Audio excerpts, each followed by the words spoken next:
A force of 20 newtons displaces an object through 2 meters and does a work of 20 joules. The angle between the force and the displacement is. మళ్ళీ చదువుతాను చూడండి. A force of 20 newton అడిగింది చూడండి ఇక్కడ ఏం అడిగారంటే చూడండి ఏ force of 20 Newton అన్నాడు అంటే ఫోర్స్ ఇచ్చాడు మనకి ఫస్ట్ క్వశ్చన్ చూడండి force is equal to 20 newton next displace an object through 2 meters అంటే డిస్టెన్స్ ఇచ్చాడు ఎంత డిస్టెన్స్ అంతా 2 మీటర్స్ ఇచ్చాడు నెక్స్ట్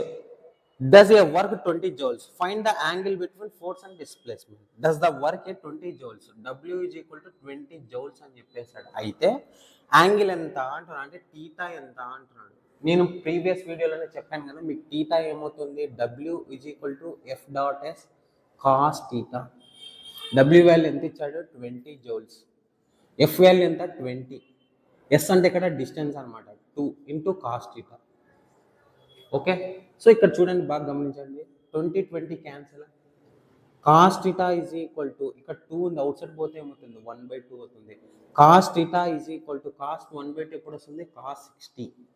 డిగ్రీస్ ఫార్మేషన్ అంటే థీటా ఈజ్ ఈక్వల్ టు ఎంత మరి 60 డిగ్రీస్ థీటా వాల్యూ ఎంత 60 డిగ్రీస్ సో ఆప్షన్ చూడండి ఏమి ఇచ్చాడు option number A 60 30 degrees 90 degrees 0 degrees so option number A చూడండి ఇక్కడ డిస్ప్లే చేస్తాను నేను